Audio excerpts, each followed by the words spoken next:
জানিয়ে দেব সর্বশেষ আপডেট বাংলা সংবাদ ও শুরুতেই শিরোনাম। ভেনেজুয়েলার মার্কিন সামরিক বাহিনীর অভিযানে প্রসঙ্গ টেনে ভারতে একই ধরনের ঘটনা ঘটতে পারে কিনা এমন মন্তব্য করে সামাজিক যোগাযোগ মাধ্যমে তীব্র বিতর্কের জন্ম দিয়েছেন ভারতের বিরোধী দল কংগ্রেসের জ্যেষ্ঠ নেতা পৃথ্বীরাজ চৌহান। তার মন্তব্য ঘিরে রাজনৈতিক মহলে ব্যাপক সমালোচনা শুরু হয়েছে। মার্কিন সামরিক বাহিনী ভেনেজুয়েলার অভিযান চালিয়ে দেশটির প্রেসিডেন্ট নিকোলাস মাদুরোকে আটক করেছেন।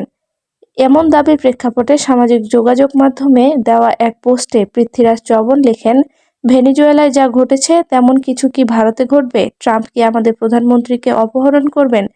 এই মন্তব্য দ্রুত সামাজিক যোগাযোগ মাধ্যমে ছড়িয়ে পড়ে এবং তা নিয়ে ব্যাপক আলোচনা ও সমালোচনা শুরু হয়।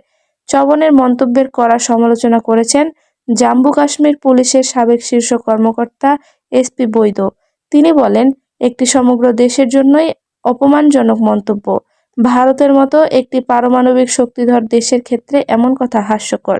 সামাজিক যোগাযোগ মাধ্যমে অনেকেই চৌহানের বক্তব্যকে ব্রেন ডেড, অশিক্ষিত, মূর্খ বলেও আখ্যায়িত করেন। সমালোচকদের মতে এমন মন্তব্য ভারতের সার্বভৌমত্ব ও আন্তর্জাতিক অবস্থানকে খাটো করে দেখায়। দীর্ঘ রাজনৈতিক জীবনে মহারাষ্ট্রের মুখ্যমন্ত্রী ও কেন্দ্রীয় মন্ত্রী হিসেবে দায়িত্ব পালন করা পৃথ্বীরাজ চৌহান যুক্তরাষ্ট্রের উচ্চ শুল্ক আরোপ নিয়েও মন্তব্য করেন। তিনি বলেন, 50% শুল্ক থাকলে কার্যত বাণিজ্য সম্ভব নয়। এটি সরাসরি নিষেধাজ্ঞা না দিয়ে বাণিজ্য বন্ধ করারই একটি কৌশল। এর পুরো বোঝা ভারতকেই বহন করতে হবে। চৌহানের মতে এর ফলে ভারত যুক্তরাষ্ট্রের রপ্তানি থেকে আগের মতো লাভবান হতে পারবে না এবং বিকল্প বাজার খুঁজে নেওয়া ছাড়া উপায় থাকবে না। পৃথ্বীরাজ চৌহান আরও প্রশ্ন তোলেন, ট্রাম্প ভেনেজুয়েলার সঙ্গে যা করেছেন ভারতের সঙ্গেও যদি তেমন কিছু করেন তাহলে কি হবে? এই বক্তব্যকেও দায়িত্বজ্ঞানহীনতা ও বিভ্রান্তিকর বলে আখ্যায়িত করেছেন সমালোচকেরা। এসপি বৈদ বলেন, ট্রাম্প ভেনেজুয়েলা ও মাদুরোর সঙ্গে যা করেছে তা নরেন্দ্র মোদীর ক্ষেত্রেও হওয়া উচিত। এমন ভাবনা পুরো দেশের জন্য অপমানজনক। কথা বলার আগে অন্তত ভাবা উচিত নাকি এটাই এখন কংগ্রেসের আসল আদর্শ? জানিয়ে দেব সর্বশেষ আপডেট বাংলা সংবাদ ও শুরুতেই শিরোনাম। ভেনেজুয়েলায় যুক্তরাষ্ট্রের সামরিক অভিযানের পর মার্কিন প্রেসিডেন্ট ডোনাল্ড ট্রাম্পকে প্রকাশ্যে চ্যালেঞ্জ ছুড়ে দিয়েছেন কলম্বিয়ার প্রেসিডেন্ট গোস্তাভো পেত্রো। ভেনেজুয়েলার প্রেসিডেন্ট নিকোলাস মাদুরোকে আটক করার ঘটনায় তীব্র নিন্দা জানিয়ে পেত্রো বলেছেন, যুক্তরাষ্ট্র চাইলে তাকেও আটক করতে আসতে পারে। এক বিবৃতিতে ডোনাল্ড ট্রাম্পকে উদ্দেশ্য করে কলম্বিয়ার প্রেসিডেন্ট গোস্তাভো পেত্রো বলেন, আমাকে ধরতে আসুন, আমি এখানেই আপনার জন্য অপেক্ষা করছি।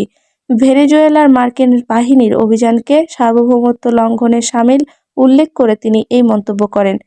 পেত্রো সতর্ক করে বলেন, তারা যদি বোমা হামলা চালায় তাহলে কৃষকরা পাহাড়ে হাজার হাজার গেরিলায় পরিণত হবেন। আর দেশের বড় একটি অংশ যাকে ভালোবাসে ও সম্মান করে সেই প্রেসিডেন্টকে যদি আটক করা হয় তাহলে জনগণের বাককে উন্মুক্ত করে দেওয়া হবে। 1990-এর দশকে সশস্ত্র আন্দোলন থেকে বেরিয়ে আসা পেত্রো একসময় বামপন্থী গেরিলা ছিলেন। তিনি বলেন, আমি শপথ করেছিলাম আর কখনো অস্ত্র ধরব না, কিন্তু মাতৃভূমির জন্য প্রয়োজনে আবার অস্ত্র তুলতে প্রস্তুত।